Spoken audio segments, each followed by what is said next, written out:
Hey, Phil Got Memories here. Okay, so this particular little trick here, now, it's not really a trick, but a lot of people, like, you've got tapes like this. Customers have numbered them. It just says 14. They don't know what's on it. They don't know whether it's blank or not, or what have you. Now, what I do, which is very, I don't know any company that does this. Now, you can, through Mini DV, you can extract the dates from them.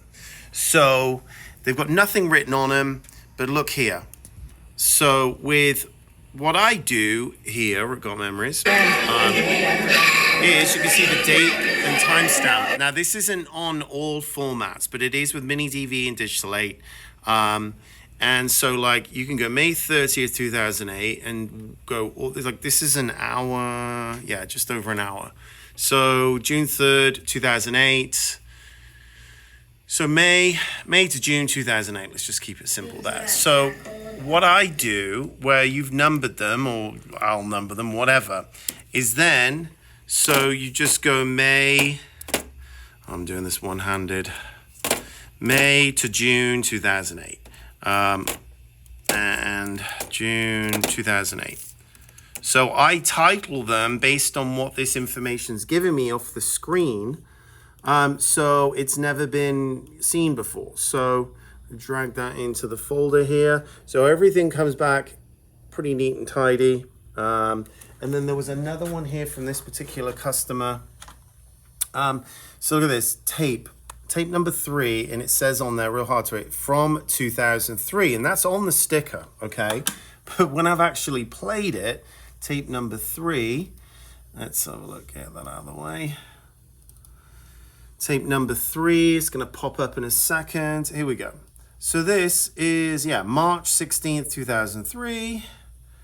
So March through September 2003. So I will title that accordingly. So when you get them back, they're all neat and tidy. Now, you can go through the menu here. So the telltale sign is all these bottom dots here. Now, this is Sony. And then you go into at the top here, the tab for page 2.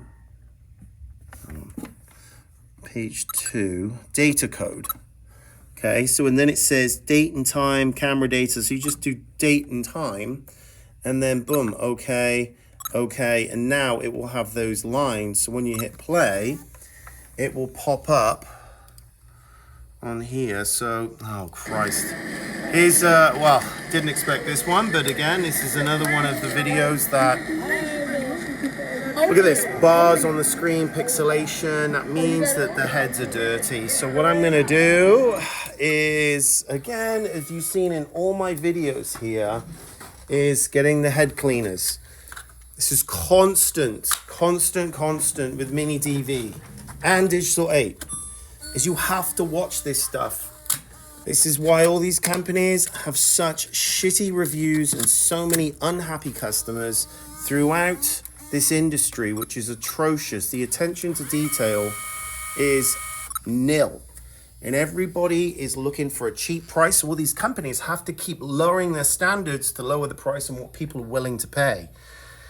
And it's a race to the bottom. So, if you want somebody with a brain and a heart doing this and attention to detail, you got to cough up. Not crazy money. We're not talking, you got to remortgage the house, but it's all relative to what you've got. My average order is about $500.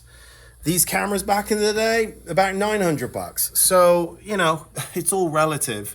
So I'm going to go ahead and eject it right now and put it in, and all of these players are immaculately maintained.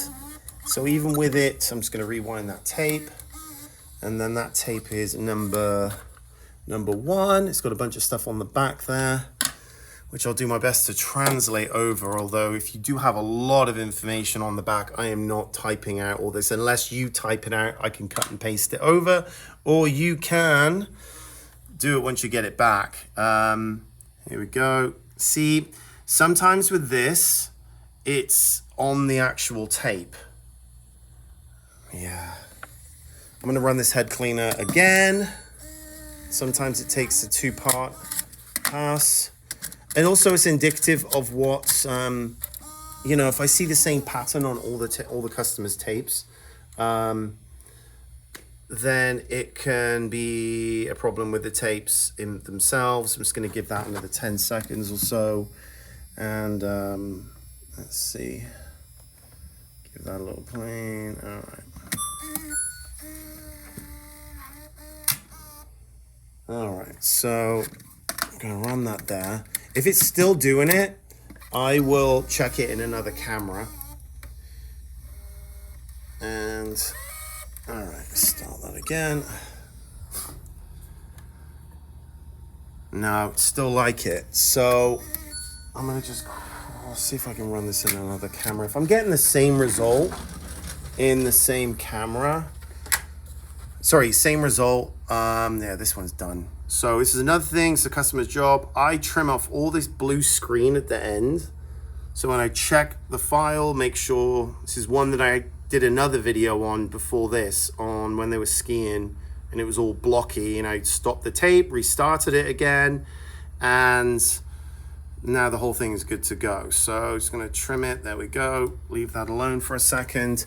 Now I'm gonna eject this tape and I'm gonna put this one in here and see if it gives me the same bars. All right, here we go, watch this. See if it does the same thing.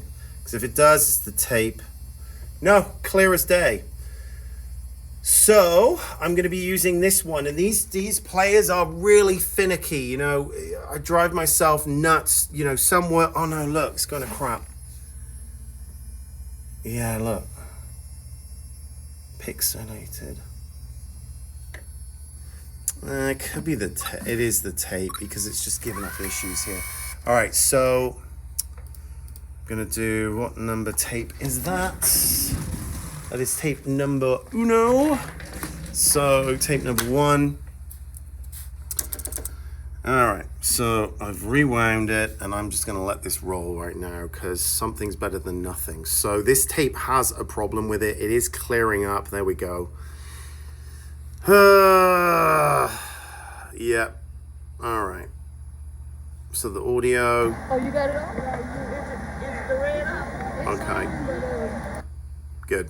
You know, and it is common sometimes at the beginning of these tapes, would be a VHS, mini DV, but it's when it starts happening. And I'm going to be keeping my eyeballs on this tape to make sure it is behaving itself. Now, this particular tape I ended, tape number 7, it's got on there ski lessons. So now that, let's get rid of this here, move that down. All right, so now, ski lessons, number 7. This is not ski lessons. Introducing the one, the... So March 2004, and then it goes to 2008, 2004. Sometimes people are recorded over stuff in the middle, and it's just a hodgepodge, but you can trim, you can adjust all this stuff afterwards, you can edit it. Yeah, it's like going all over the place. So I'm just gonna call this 2004 to 2008, 6. So if you did wanna separate these out, here's a little trick. QuickTime Player on the Mac, it is a free download on the PC. You can trim, edit, trim, and then it'll come up here, just like on your iPhone or iPad. If you've got Apple products, you can do this. You don't need Apple products, you can download this, it's a free thing. So if you wanted to just like go, oh, I want to isolate just this one particular bit here, trim it, and then it saves it as a new clip. Doesn't alter the original, just all of a sudden now it's only 10 minutes long instead of an hour. And then what you can also do is if you've got other files, you can just drag them. So you just drag it over to here, see, and you can just put it in front of the other or what have you. You can take other ones here, let's say this one here. Well, that's coming off the server. But yeah, now I've added that tape. You know, all these weird and wonderful things you can do very easily with free software. Very, very basic stuff. If you can turn a phone on, you can do this. And the files that I give you back are MPEG-4 H.264 codecs, and they are very file size efficient. So there's no lag, there's no crap. You're not getting these massive files. and also files with lots of dead space at the end. So anyway, all right, guys, that's me talking my ear off. If you need to get a quote, gotmemories.com. And if you're just you're looking for cheap pricing and you just got a couple tapes, unfortunately, I do have minimum charges. I'm not the cheapest, so don't waste your time or my time. If you are going to take a risk with some of these other crappy companies, all the best to you. If you are going to be doing this yourself, make sure you have plenty of backup players, head cleaners, and an immense amount of patience. All the best to you out there. Cheers.